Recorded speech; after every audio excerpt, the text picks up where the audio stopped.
За сайн байцгаана уу та бүхний энэ өдрийн амгалан гэрий.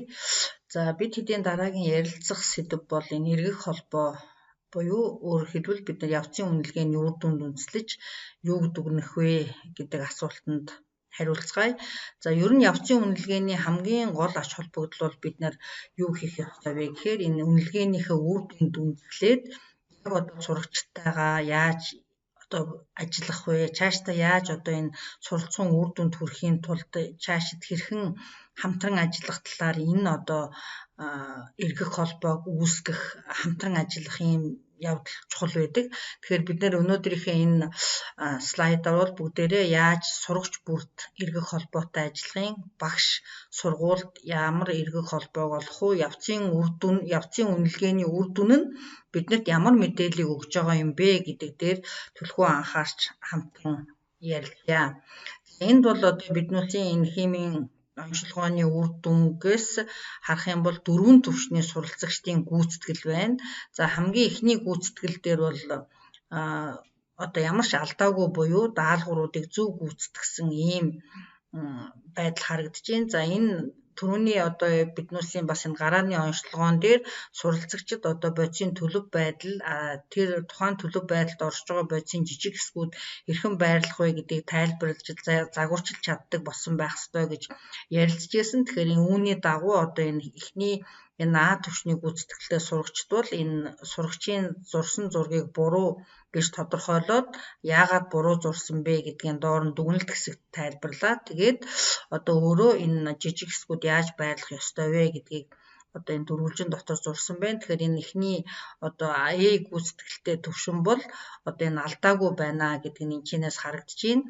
За дараагийн 2 дахь гүйцэтгэл бол зургийг бол хүүхдүүд сурагч маань өөрөө загварчил зөв зурсан боловч зарим нэг механик алдаа гаргах ч юм уу аль эсвэл зарим нэг даалгаврын гүйцэтгэл бол хангалтгүй байгаа. Жишээлбэл хүүхд бол энэ сурагчийн зурсан зургийг зөв буруу гэдгийг дугуйлгүйгээр шууд доор нь дүгнэлтсэн байна. Тийм учраас энэ сурагчийн энэ гүйцэтгэл бол бас зарим талаараа хангалтгүй дутуу байна гэж ингэж харж болохоор байна. За 3 дахь түвшний даалгавар бол энэ тухайн сурагч маань энэ даалгаврын гүйцэтгэлийг буруу гэдгийг хэлсэн боловч яагаад буруу байгаа юм гэдгийг тайлбарлаж чадаагүй. За тэгээ өөрөө зөв болгож зурхтаа бас алдаа гаргасан байгаа. Тэгэхээр энэ маань юу хэлээд байна вэ гэхээр энэ тухайн сурагч бол бодисын төлөв буюу тухайн төлөвт орж байгаа жижиг хэсгүүд нь яаж байрладаг, хэрхэн хөдөлдөг талаарх энэ мэдлэг бол хангалтгүй байна. Тийм учраас энэ 3 дугаар түвшний суралцагчдын гүйцэтгэл бол алдаа ихтэй байна гэдэг нь энэ сурагчийн даалгаврын гүйцэтгэлээс харагдаж байна.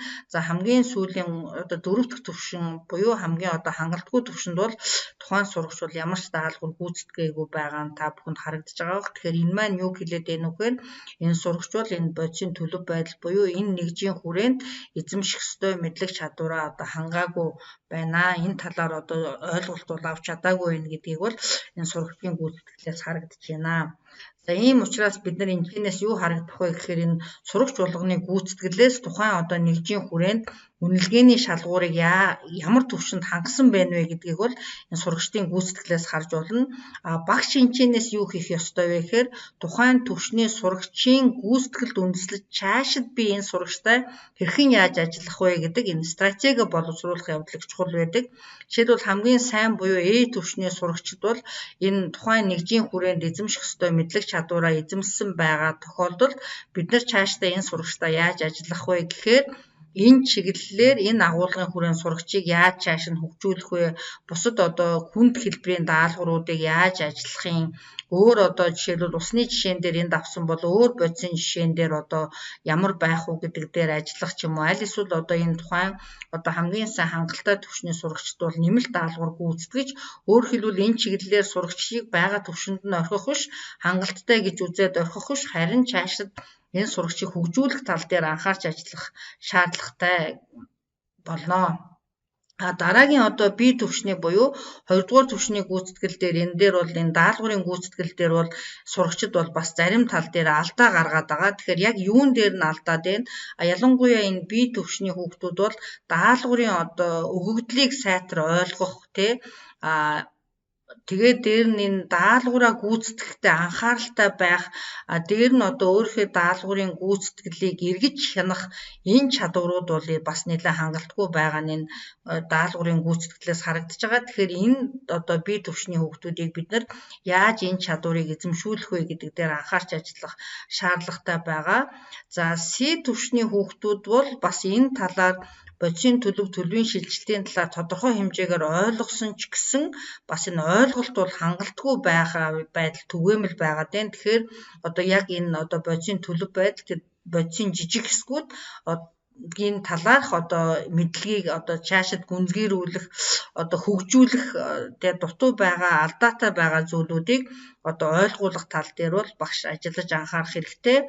Харин D түвшний буюу энэ тал дээр мэдлэг эзэмшээгүй байгаа сурагчдад бол багш одоо энэ суур мэдлэгийг яаж эзэмшүүлэх вэ? Ялангуяа энэ агуулгын хүрээнд тэр загварчилт зурхад одоо яаж сурагчдыг сургах вэ гэдэг ийм одоо арга замыг сүйгчлэх ийм шаардлага гарч ирж байна гэсэн. Тэгэхээр та бүхэн энэчнээс юу хамгийн гол нь чухал бай гэхээр энэ төвшин болгон сурагч болгоны төвшин одоо энэ даалгаврын гүйцэтгэл харилцан адилгүй байгаа дээр үндэслээд цаашдаа би энэ сурагчтай яаж хамтран ажиллах вэ гэдэг энэ стратеги, энэ арга зүйгээ боловсруулах нь одоо багшийн одоо эргэх холбоо авах хамгийн чухал санаа байна гэж ингэж харж байна. За сургуулийн түвшинд эргэх холбоо аавна гэдэг бол одоо жишээлбэл энэ гарааны онцлогооны үр дүнгээс харах юм бол сургууль бүрийн одоо байдал харилцан адилгүй байгааг бол та бүхэн энэ хүснэгтээс харж байгаа бах. Жишээлбэл энэ одоо гарааны онцлогоон дээр 6 сургууль оролцсон. За тэгэхээр энэ 6 сургуулийн хувьд бол мэдлэг чадварын одоо яг энэ химийн хичээлийн тухайн агуулгын хүрээнд эзэмсэн мэдлэг чадварын түвшин ялгаатай байгааг та бүхэн слайднаас харж байгаа бах. Жишээлбэл одоо энэ сургууль 2, сургууль 6 бол одоо энэ химийн хичээлийн мэдлэг чадварын түвшин бусад сургуулиудаас өндөр байхад 1-р сургууль, 3-р сургууль бол хангалтгүй байгаа нь бас харагдаж байна. Гэтэл одоо энэ бодисын төлөв, бодисын шинж, хүчлэг суурилах шинж гэсэн 3 нэгжийн хүрээнд аваад үзэх юм бол сургууль болгон дээр гүйцэтгэлийн түвшин харилцан адилгүй байна.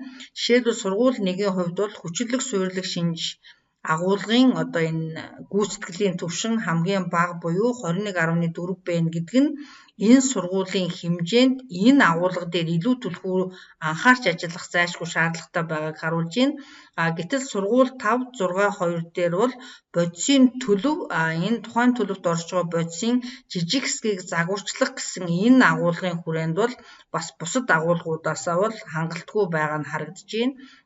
Гэтэл сургууль 2, 3, 4-ийн хэмжээнд бол бодисын шинж гэдэг одоо энэ нэгжийн хүрээнд эзэмших агуулга нь бол бусад 2 сэдвээс харилцан адилгүй одоо доогуур байна гэдгийг харж байна. Тийм учраас энэчнээс бид нар юу харж болох вэ гэхээр тухайн сургуулийн хүрээнд энэ агуулга эзэмшилт нь 3 нэгжийн хүрээнд харилцан адилгүй байна гэж ингэж авч үзэхээр тухайн сургуулиуд яг одоо өөрийнхөө одоо сургуулийн менежментийг төлөвлөхдөө ямар агуулгад илүү анхаарч цаашдаа юунд анхаарах вэ гэдэг дээр бас энэ гүйцэтгэлээс бас нэлээд одоо тодорхой зүй тогтлуудыг олж харах боломжтой байгаа нь харагдаж байна. За гэтэл одоо энэ ерөнхий сургуулиудын гүйцэтгэлийг хараад үзэх юм бол бүгдээрээ бүх сургуулиуд маань ихэнх нь 2 дугаар түвшин буюу 6 дугаар сургууль 3-т хамаарагдаж байгаа боловч яг сурагч бүрийн гүйцэтгэлийг аваад үзэхээр энд илүү ялгаатай байдлыг ажиглагдаж байгаа.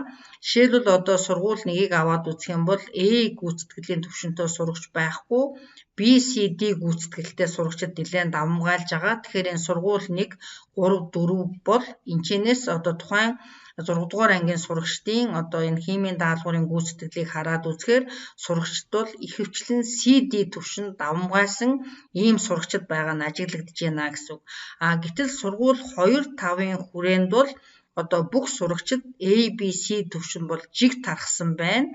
Гэтэл сургууль 6 бол A, B түвшинд давмгайлсан байна гэсэн. Тэгэхээр энэчнээс юу харагдаж байна вэ гэхээр энэ сурагчдын гүйцэтгэлийн түвшин ялгаатай байдлаас шалтгаалаад бид цаашдаа хичээлээ яаж зохион байгуулах вэ гэдэг ийм одоо байдал буюу ялгаатай байдлаар суралцахын энэ стратегийг хэрэгжүүлэх ийм боломж гарч ирнэ гэсэн. Тэгэхээр энэ сургууль суурилсан гүйцэтгэлийн үнэлгээнд суйрлаад одоо сургуулийн хувьд ямар менежментийг яаж зохион байгуулж цаашид хэрхэн хөгжүүлэх вэ гэдэг тал дээр дараагийн одоо Бат Эрдэнэ багшийн маань зөвлөгөөн дээр та бүхэн анхаарлаа хандуулаарай. За ингээд өгсөн мэдээлэлд анхаарлаа хандуулсан та бүхэнд баярлалаа.